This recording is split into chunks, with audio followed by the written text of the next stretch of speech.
Hey, hello. Balik lagi di channel Spoiler Moon dan kita akan bahas lagi kelanjutan dari part sebelumnya. Setelah 100 tahun berlalu, Zovan telah membangun kekuatan baru yang disebut sebagai kuil iblis surgawi. Keberadaan kuil iblis surgawi tentunya membuat Zhong Zhou, terutama Bailey Jingwei, ketar-ketir. Lalu karena itu juga dia kemudian mengumpulkan para raja pedang untuk melakukan rapat darurat. Ya, untuk detailnya bisa kalian tonton di part sebelumnya. Dan mari kita bahas kelanjutannya di part 226. Dan part kali ini Ane ambil dari bab 1126 sampai 1131. 3 bulan kemudian, di sebuah aula yang indah, seorang pria parubaya berdiri dengan aura yang sangat bermartabat.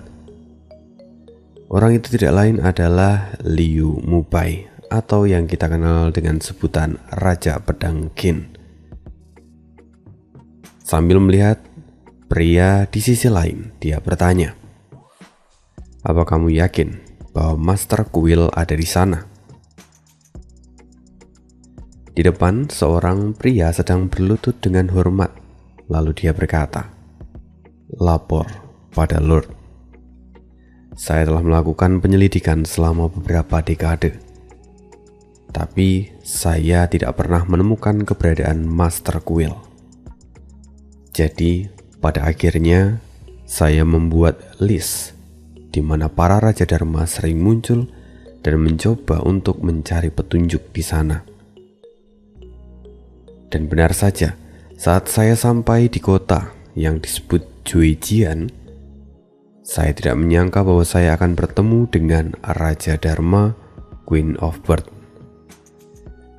Berdasarkan yang saya dengar, Queen of Birth dan Beastmaster adalah Raja Dharma yang paling dekat dengan Master Kuil.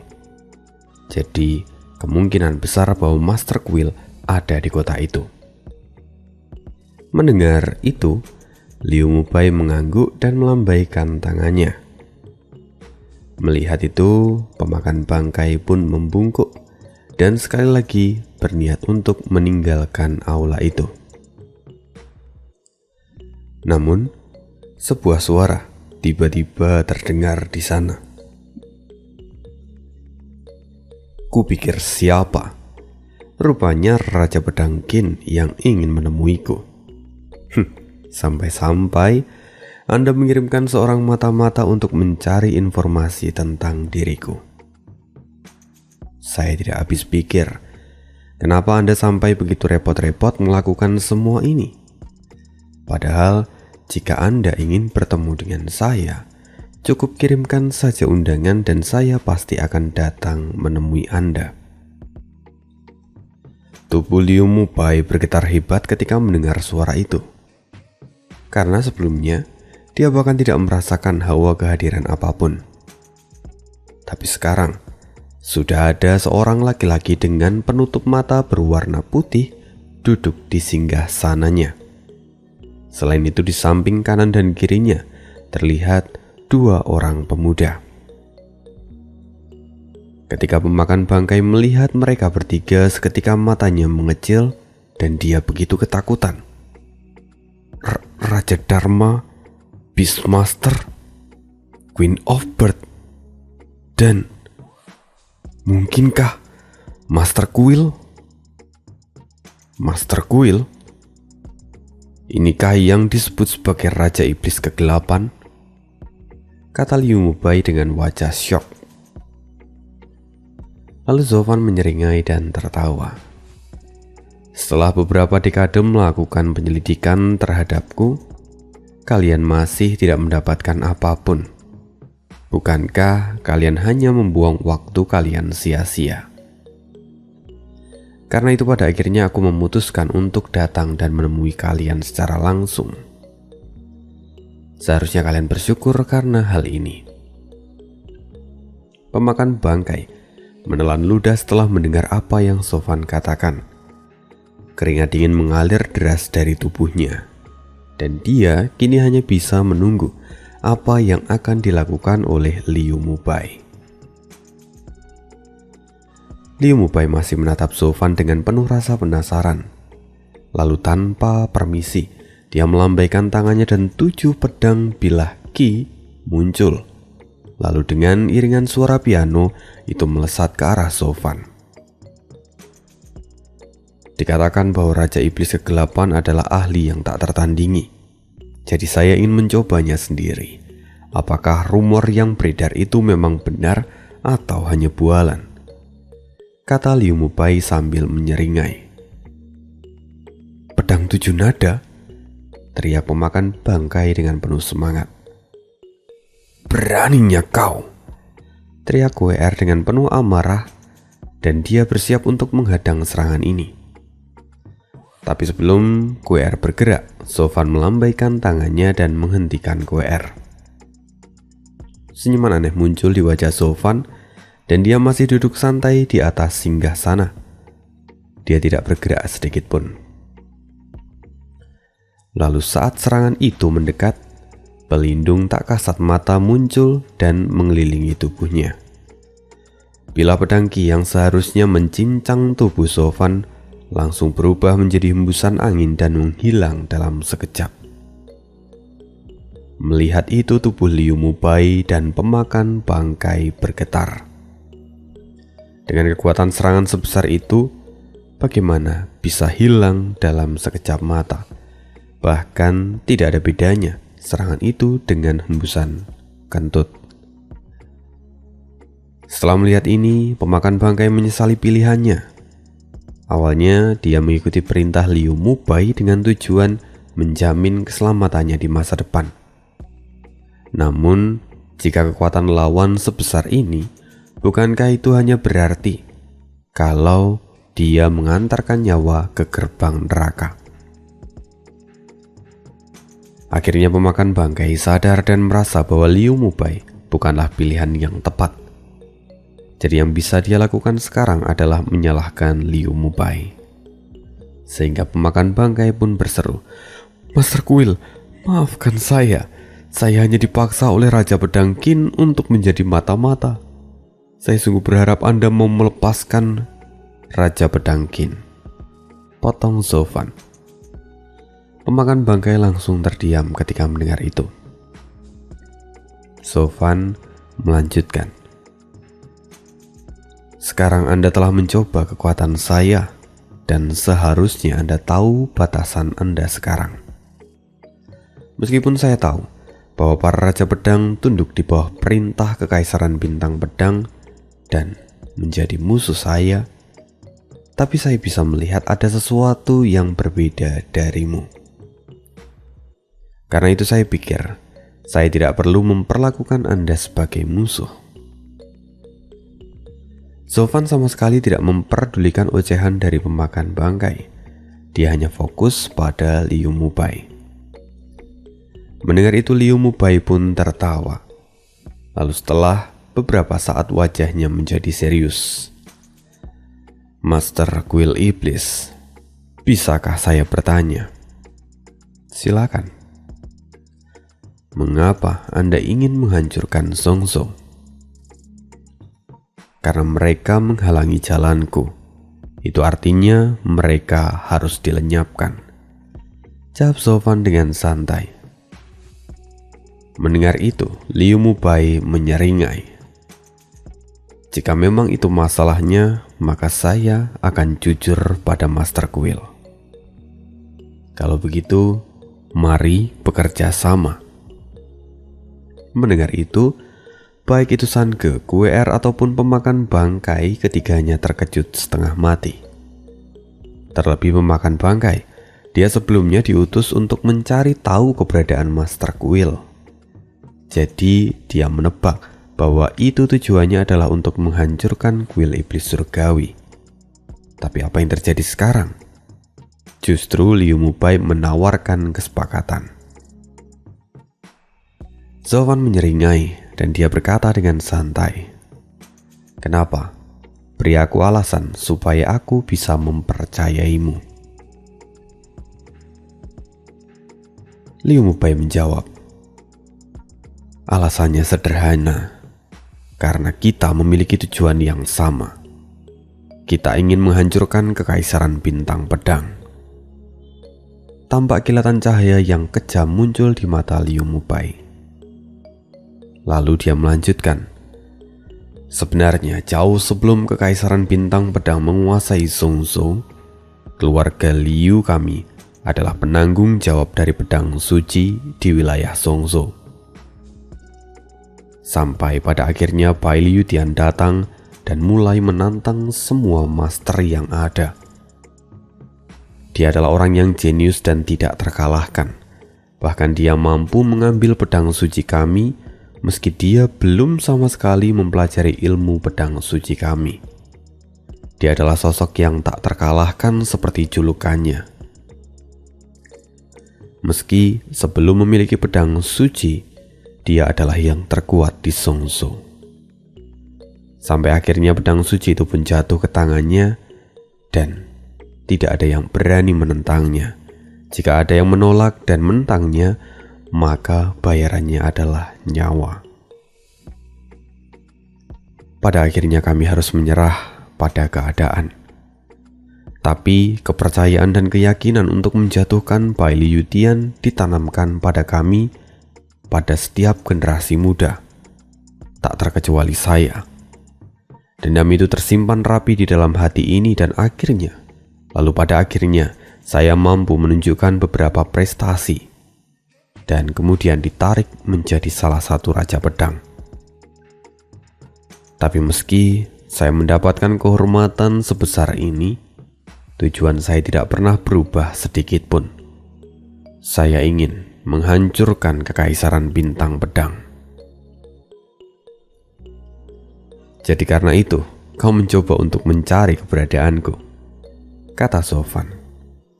Benar, karena saya yakin bahwa keberadaan kuil iblis surgawi itu bukanlah hal yang biasa. Dengan pemikiran ini, saya mengirim mata-mata untuk menyelidikinya secara detail. Dan sekarang saya bisa yakin bahwa bergabung dengan kalian itu akan membuat saya bisa membalaskan dendam dari para leluhur yang telah meninggal. Mendengar itu, Kue Er dan Sange saling bertukar pandang dan menoleh ke arah Zofan. Dari awal mereka tahu bahwa mereka bukanlah orang pada umumnya dan ada kemiripan dari mereka berdua. Zofan merenung sebentar, lalu perlahan dia menyeringai. Niat baik dari Raja Pedang Qin memang benar-benar menyentuh hati saya. Tapi sayang sekali, mungkin kita tidak akan bisa bekerja sama secara langsung. Kenapa? Apa yang membuat Anda merasa khawatir? Tanya Liu Mubai. Ada terlalu banyak hal yang membuat kekhawatiran itu muncul. Bahkan, jika kita menang, keberadaan kami masih akan berubah menjadi gelap dan terang. Itu jelas akan menarik perhatian dari keempat wilayah. Krisis besar belum terselesaikan dan kemungkinan menang juga sangatlah tipis. Tidak. Mengapa Anda bisa begitu yakin mengatakan semua itu? Tanya Liu Mubai. Zofan tertawa kecil. Semua karena satu orang, Raja Pedang tak terkalahkan, Bai Liu Tian. Dia? Master Kuil tidak perlu khawatir. Orang tua itu sudah 100 tahun tidak pernah menunjukkan batang hidungnya. Pada waktu itu, ketika perang terjadi, mungkin dia terluka parah dan akhirnya mati saat dalam pengobatan. Karena itu juga Anda tidak perlu khawatir tentang masalah ini, kata Liu Mubai sambil tertawa. Tapi Zofan mematahkannya dengan sangat mudah. Jadi apa kamu melihat dengan mata kepalamu sendiri? Bagaimana Bai Liu Tian itu mati? Tubuh Liu Mubai stagnan. Tiba-tiba keraguan muncul di dalam wajahnya. Dia bahkan tidak pernah membayangkan jika ada kemungkinan seperti itu. Perlahan Liu Mubai menggelengkan kepalanya. Sayangnya tidak. Pada saat itu hanya Bai Li Jingwei dan Kaisar yang tahu tentang masalah ini. Sofan menyeringai. Itu benar. Ada faktor ketidakpastian dan membuat situasi menjadi berbahaya. Karena itu juga, bagaimana bisa Anda kemudian bergerak dengan sesuka hati? Raja Pedang Qin Zhejian, saya mendengar kabar tentangmu yang sebelumnya sangatlah tenang dalam setiap tindakanmu. Tapi kenapa kali ini kamu sangat ceroboh? Kamu mengabaikan faktor penting dalam sebuah informasi. Jika kamu membiarkan itu, maka semuanya akan menjadi kehancuran. Rencana yang sudah kau susun matang hanya akan hancur berkeping-keping dan kamu akan kehilangan segalanya. Mendengar itu, Liu Mubai seolah diceramahi dan dia pun terdiam. Lalu sambil melihat Liu Mubai, Sofan perlahan bangun dan kemudian berjalan keluar dari aula. Melihat ayahnya pergi, Sange dan QR pun segera mengikutinya dari belakang. Liu Mubai tahu bahwa tidak seharusnya dia membiarkan Sofan pergi begitu saja. Karena itu dia berseru, "Tunggu sebentar. Master Quill, saya telah menunggu untuk waktu yang lama. Dan saya tidak peduli jika harus menunggu beberapa tahun lagi. Tapi bisakah kita bekerja sama? Saya tidak bisa melewatkan kesempatan besar ini begitu saja." Raja Pedang Qin, meski Anda berkata begitu, tapi hatimu tidak bisa membantu keadaanmu sekarang. Jika kamu tetap mengikuti keinginanmu, maka aku hanya akan terjegal oleh sekutu yang bergerak seperti babi. Aku tidak ingin memiliki sekutu yang dibutakan oleh kebencian, sehingga kemudian merusak semua rencana yang sudah kususun dengan baik. Mendengar itu, Liu Mubai terpukul. Tapi dia masih berkata, "Lalu tidak adakah cara lain supaya kita tetap bisa bekerja sama?" Wajahnya sudah tampak putus asa. Mendengar itu, Sofan tertawa dan berkata, "Raja Pedang Qin, Anda adalah orang yang cerdas. Anda seharusnya tahu bahwa kerjasama tidak selalu harus dilakukan dalam bentuk aliansi. Bahkan, ada juga kerjasama yang tidak memerlukan komunikasi sama sekali. Selama tujuan kita sama dan meski jalan kita itu berbeda, kita tetap akan mencapai tujuan di titik yang sama. Jika Anda hanya ingin bekerja sama untuk menghancurkan Kekaisaran Bintang Pedang, maka tanpa harus membentuk aliansi, kita bisa bekerja sama di dalam bayangan."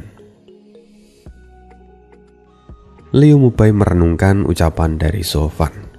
Meski itu terkesan seperti kata-kata sembarangan, tapi sebenarnya kata-kata itu memiliki makna yang sangat dalam. Karena itu butuh waktu untuk memahaminya. Dan bahkan, jika itu adalah seorang Liu Mubai. Lalu sebelum Sofan pergi, dia kemudian berkata untuk yang terakhir, "Lagu yang tersebar sangatlah bagus. Jadi lain kali mari kita buat lagu jika Anda sudah punya waktu." Sofan melambaikan tangannya dan menghilang bersama QR dan Sange dalam sekejap. Melihat sosok Sofan yang sudah tidak ada lagi di sana, Liu Mubai tidak bisa menahan dirinya untuk berkata, "Raja Iblis Kegelapan, dia benar-benar orang yang aneh." Dan sepertinya Bai Li Jingwei kali ini akan menemukan lawan yang baru. Mendengar itu, pemakan bangkai pun terkejut dan berkata, "Tuan Raja Pedang, jika Anda sebenarnya ingin..." Boom! Tiba-tiba tubuh pemakan bangkai berubah menjadi kabut darah dan hilang sepenuhnya. Liu Mubai menurunkan tangannya dan berkata, "Kamu tahu terlalu banyak." Ternyata Liu Mubai menghancurkan pemakan bangkai dalam satu gerakan. Di sisi lain, Guer mendekati Sofan dan berkata, "Ayah, pemakan bangkai telah berani mengkhianati kuil kita. Apa kita akan diam saja dan membiarkan dia pergi begitu saja?" Tapi Sofan dengan santai tertawa.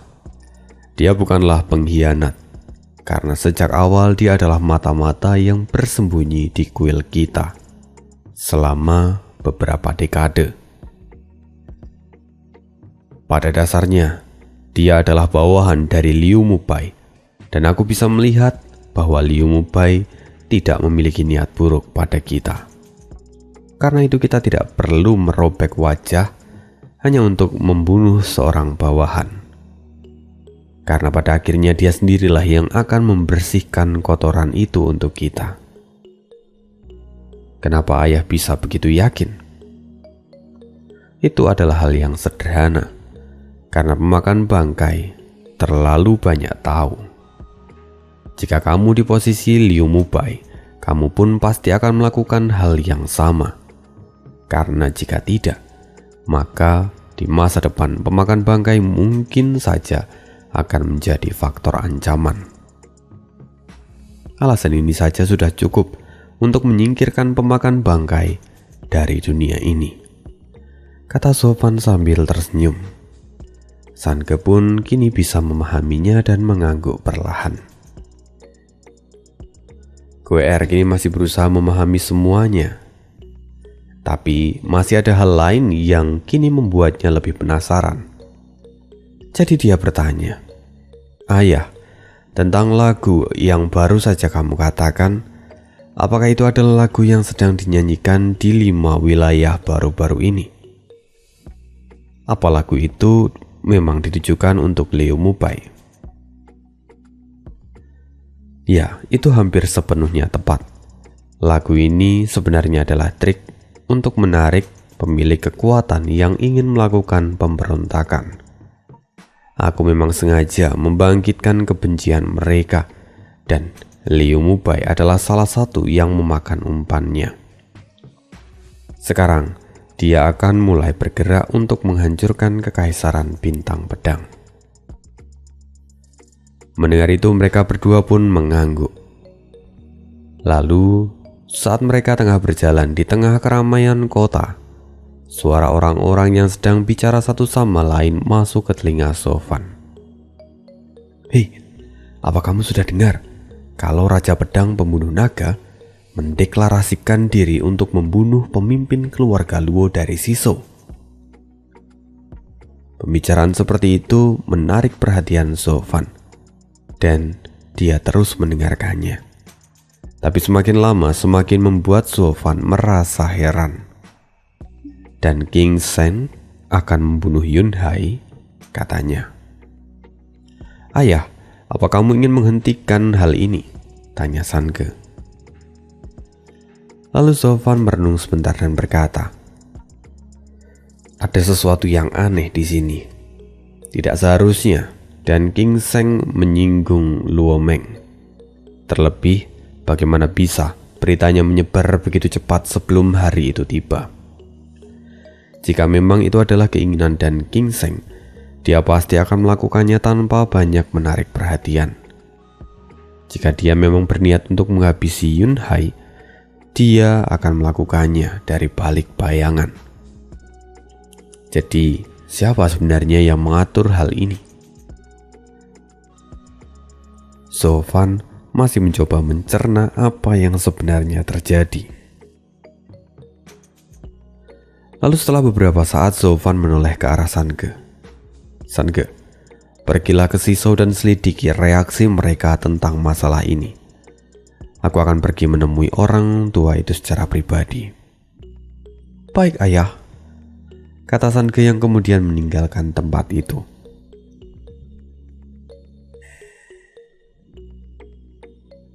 Di sisi lain, di Gunung Angin Hitam, tempat di mana markas besar keluarga Luo berada. Di sana sekarang sedang disibukkan dengan pesta ulang tahun Yunhai. Banyak orang penting dari ke-9 sekte yang datang untuk memberikan ucapan selamat. Yunhai dan YWR pun ada di aula utama untuk menyambut para tamu secara bergantian. Di tengah kesibukan mereka, Yunhai menyadari bahwa putrinya telah menghilang. Jadi dia berkata, "Kemana si Fan? Kenapa aku tidak bisa menemukannya sejak tadi?" YWR pun tersadar. Benar juga, kemana anak itu pergi? YWR kemudian melihat ke seluruh ruangan itu. Tapi kemudian sebuah suara tawa masuk ke telinga mereka. "Saudara Yunhai, mengapa kamu harus mengkhawatirkan anak-anak muda? Mungkin sekarang dia sedang berjalan-jalan bersama putraku dan menikmati masa muda mereka tentunya. Mereka juga saling cocok dan sepertinya kita bisa jadi besan." Yunhai mengerutkan keningnya dan menoleh. "Kak Sing Yun, kamu terlalu berlebihan. Sekarang si Fan dan Jian San masih terlalu muda dan belum waktunya untuk hal itu. Mungkin setelah 2 atau 3 tahun lagi kita bisa membicarakan tentang masalah ini." Saudara Yunhai, bagaimana bisa Anda menyebut mereka sebagai anak kecil lagi? Saat ini mereka sudah di usia yang matang untuk menjalin sebuah hubungan. Layaknya hubungan kita dulu yang sudah berjalan sejak di Kekaisaran Tianyu, antara keluarga Luo dan Pavilion Qianlong. Kita sudah lama bersama dan tentunya ini adalah momen yang bagus untuk menyatukan mereka berdua, kata Long Xingyun. Tapi YWR mendengar ini dan tidak bisa menahan diri untuk mencibir. Bagaimana mungkin si Fan akan tertarik dengan babi gemuk seperti dia? Gumamnya. Yunhai sendiri menanggapinya dengan lebih dewasa dan dia hanya tertawa seolah menganggap itu sebagai candaan. Bahkan setelah bertahun-tahun berlalu ternyata saudara Long masih saja tidak tahu malu. Putramu itu terlalu bodoh dan sombong. Bagaimana mungkin dia cocok dengan Nona Sifan yang luar biasa? Apa maksudmu? Kau menghina putraku? Kata Long Xingyun sambil menoleh ke arah sumber suara itu. Long Xingyun sebenarnya belum tahu siapa pemilik suara ini, sampai sosok yang tadi bicara pun lewat di antara kerumunan. Langkahnya sangat tegas dan ada kilatan cahaya di matanya. Meski orang ini sudah berusia, tapi ketajamannya seperti seorang dewa pedang. Pria itu tidak lain tidak bukan adalah Xie Tiansang, dan juga bersama dengan ayahnya Xie Xiaofeng. Melihat mereka berdua, Long Xingyun menggertakkan giginya. Lalu setelahnya mereka kemudian membahas tentang masalah perjodohan Zifan dengan kedua penerus mereka. Kedua orang itu akhirnya saling beradu mulut dan berniat untuk berkelahi, sehingga itu membuat Yunhai sampai menghela nafas karena tidak tahu apa yang harus dia lakukan untuk mengatasi kedua orang ini. Master Sekte Pedang Wen Tao datang, teriak seorang penjaga yang kemudian secara tidak langsung menghentikan perkelahian antara Long Xingyun dan Xie Tiansang. Master Sekte Wen, lama tidak bertemu, kata Yunhai yang kemudian menyapa dan mengepalkan tinjunya. Wen Tao pun memberi hormat dan kemudian melambaikan tangannya. Saudara Yunhai terlalu sopan. Saya ingat dengan jelas saat perang 5 negara akhirnya pecah Keluarga Luo adalah yang berdiri di garis depan untuk melindungi kita semua. Itu adalah jasa yang tak akan terlupakan. Dan jika tidak ada keluarga Luo, mungkin saya sudah tidak bisa lagi berdiri di sini hari ini. Master Sekte Wen terlalu merendah. Pada awalnya, Luo Meng bisa masuk ke jajaran Sekte Pelindung itu juga berkat rekomendasi dari Master Sekte Wen. Jadi itu juga adalah jasa yang tak terlupakan, kata Yunhai sambil tersenyum. Iya, itu memang benar. Tapi semua itu terjadi karena saudara Zuo. Dialah penyelamat hidup saya. Dan sejak saat itu, saya juga menganggap dia seperti keluarga sendiri. Lalu, keluarga Luo yang adalah keluarganya, maka juga adalah keluarga kami, katanya sambil mengepalkan tinju dengan tulus. Sekali lagi, Yunhai membungkuk dan memberi hormat dengan tulus. Master Sekte Moyan, Master Sekte Yanmo, dan Master Sekte Taiking, Master Sekte Wu Qingqiu telah tiba, teriak penjaga sekali lagi. Segera setelah itu mereka pun berkumpul di sana, dan akhirnya itu menjadi reuni besar yang sudah sangat lama tidak terjadi. Mereka semua memberikan hadiah yang luar biasa pada Yunhai serta memberikan selamat. Mereka memberikan mulai dari pil roh tingkat 9 sampai senjata roh tingkat 10. Semua diberikan pada Yunhai. Dan di samping, Suge Changfeng hanya bisa menghela nafas panjang.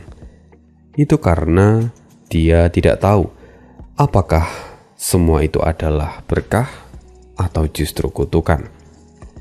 Mengapa demikian? Alasannya sederhana, bahwa di dalam tradisi Cina, saat seorang memberikan hadiah, maka penerima juga harus memberikan hadiah lain dengan nilai yang kurang lebih setara. Jika tidak, maka itu akan dianggap sebagai tindakan yang tidak sopan terhadap pemberi hadiah.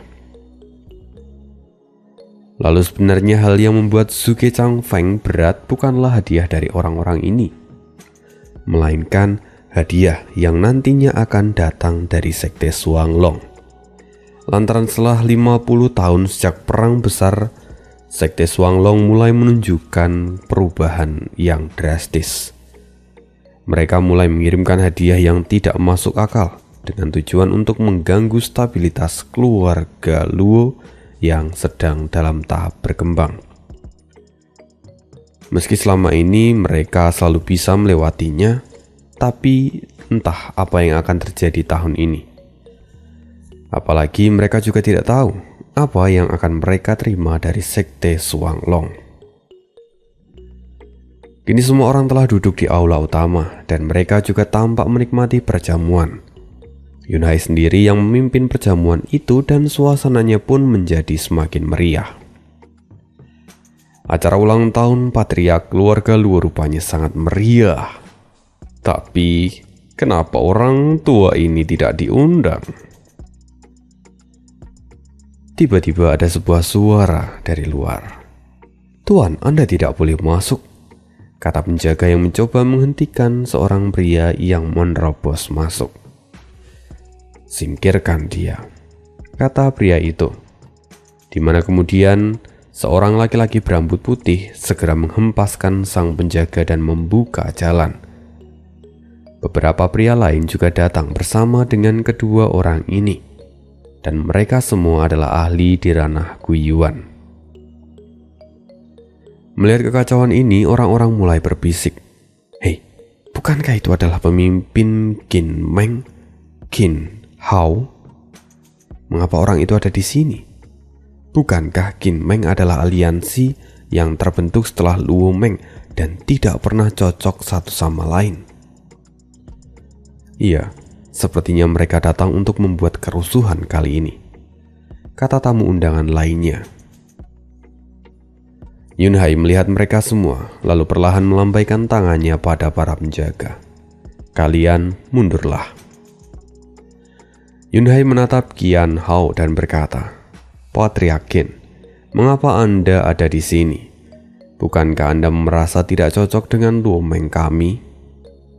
"Oh, itu benar. Tapi aku mendengar bahwa di tempat ini sangat meriah. Dan aku juga ingin ikut merayakan ulang tahun dari saudara Yunhai. Meskipun saya tidak menyangka kalau keluarga Luo bahkan tidak mengundang saya dalam acara sebesar ini. Padahal kita adalah aliansi terbesar di Sisou. Bagaimana bisa aku merasa dikucilkan seperti ini?" katanya. "Hah, mana mungkin kami akan mengundang peniru seperti kalian. Kalian hanyalah aliansi yang memanfaatkan kondisi setelah perang besar dan mencoba bangkit dan membentuk kekuatan," kata Luo Yunchang sambil mengejek. Qin Hao merasa tertampar atas kata-kata itu dan ekspresinya pun tampak kesal. Meski tanpa dikatakan, Yunchang serta semua orang sudah tahu akan hal itu.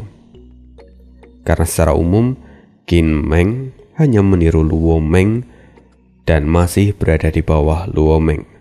Jika bukan karena sosok di balik Qin Meng yang mensupport mereka, maka mungkin mereka juga tidak akan bisa bertahan selama ini. "Patriark Luo, tampaknya sejak awal Anda memang tidak berniat untuk mengundang orang tua ini dalam perjamuan Anda. Saya sedikit kecewa memikirkan hal itu. Padahal saya sudah ada di sini. Apa Anda ingin mempermalukan saya sekarang?"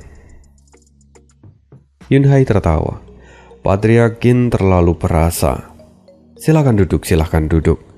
Kami tidak akan kesulitan jika hanya menambahkan satu set sumpit tambahan." Meski ucapan Yunhai itu sebenarnya jauh lebih sopan daripada Yunchang, tapi pada realitanya keduanya itu sama-sama menusuk. Sehingga itu membuat wajah Qian Hao semakin masam. Hanya saja Qin Hao datang bukan untuk pergi dengan penghinaan. Jadi dia berkata, "Ya, meski pemimpin keluarga Luo tidak terlalu memperhatikan orang tua ini, tapi jujur saya datang dengan niat tulus untuk memeriahkan acara ini. Bahkan saya sudah menyiapkan hadiah khusus untuk Patriark Luo." "Bawa kemari," kata Qin Hao pada bawahannya. Segera pria berambut putih itu datang dan mengangguk, kemudian memberikan sebuah kotak kayu. Qin Hao menunjukkannya pada semua orang dan kemudian berkata, "Patriark keluarga Luo, semoga Anda senang dengan hadiahku ini." Qin Hao membuka peti kayu itu dan segera cahaya merah menyilaukan menyebar ke seluruh aula. Semua orang sampai menutup mata pada awalnya. Lalu sosok pedang yang tangguh terlihat di depan semua orang. "Itu pedang roh tingkat 12, kata salah seorang tamu.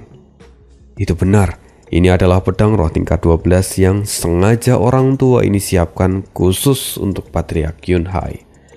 Saya harap Patriark Yunhai bisa menerimanya," kata Qin Hao sambil membungkuk. Tapi di balik itu ada senyum provokatif yang dia tujukan pada Yunhai. Banyak orang yang melihat ini dan mulai bergumam tentang pedang roh tingkat 12. Pasalnya pedang roh tingkat 12 itu sangat jarang untuk ditemukan.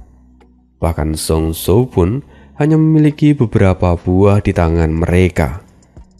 Jadi saat ada pedang roh tingkat 12 di sini, itu sudah mengidentifikasikan dengan jelas siapa sebenarnya yang berada di balik layar. Yunhai pun menyadari semua itu, dan wajahnya berangsur-angsur menghitam. Leng Wuchang perlahan mendekati Yunhai dan berbisik, "Patriark, Qin Hao jelas sekali datang untuk menghancurkan wajah kita. Tampaknya dia adalah utusan dari keluarga Supreme untuk menekan kita.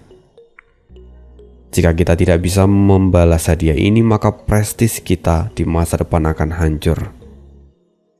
Hanya saja jika kita menerimanya, maka kita tidak akan memiliki sesuatu yang bisa dibandingkan dengan pedang ini. Yunhai pun mengangguk. Dia pun sudah menyadari semua itu.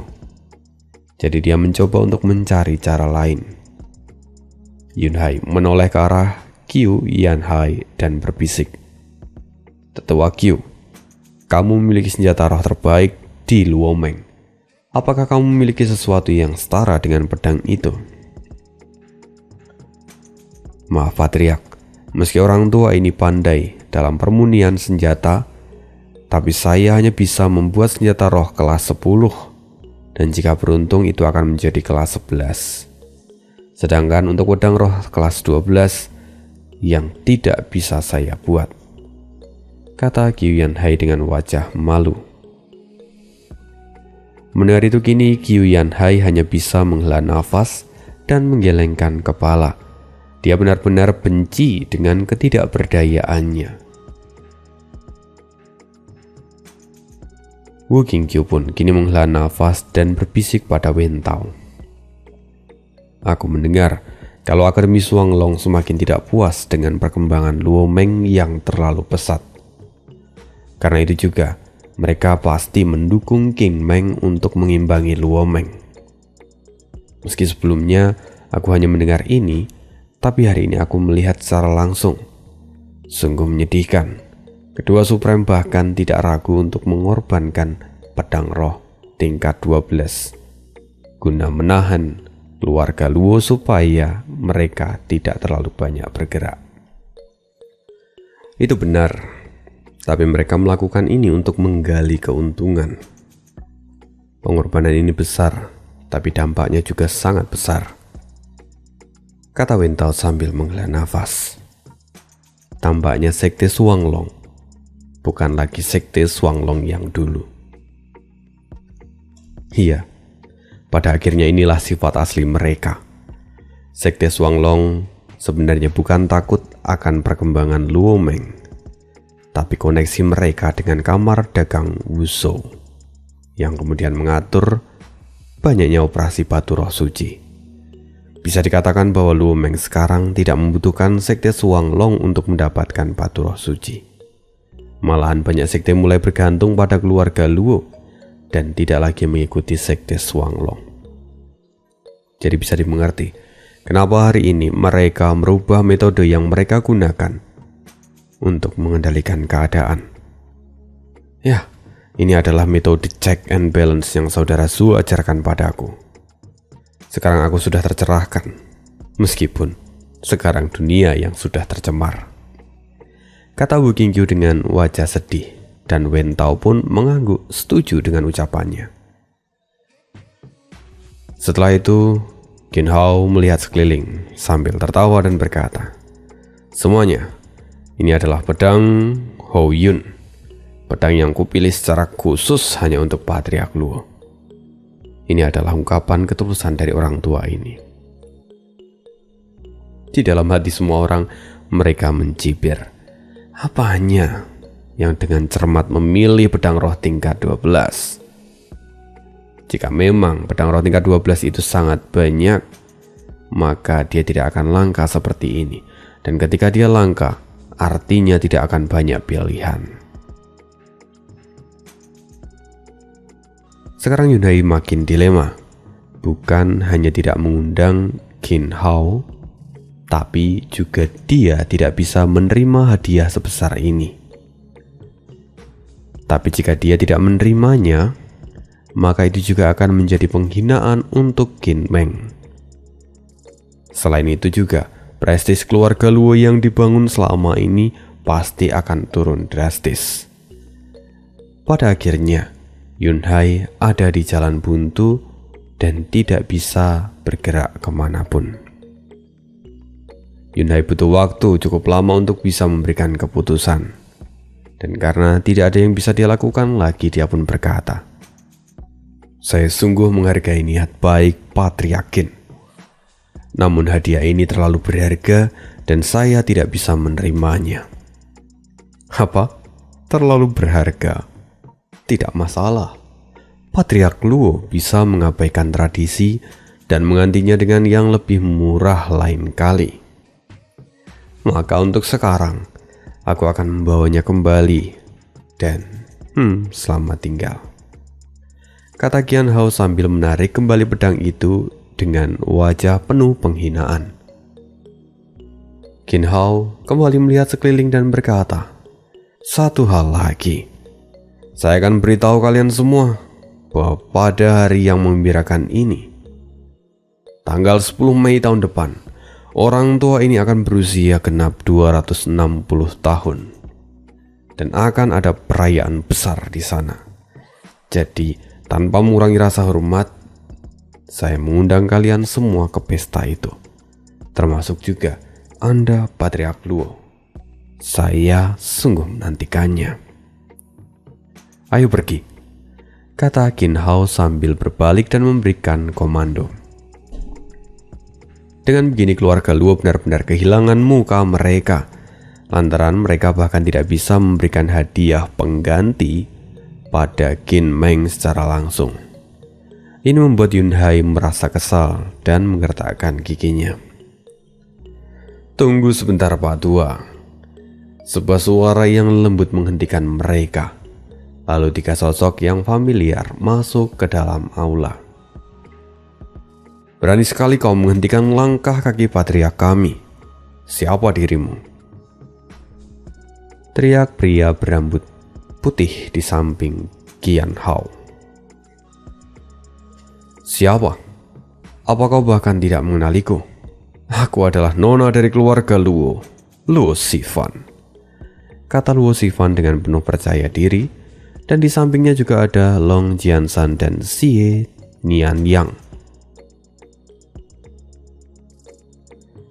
Luo Xifan tersenyum. "Jadi Paman Qin, kamu rupanya juga datang untuk merayakan ulang tahun ayahku.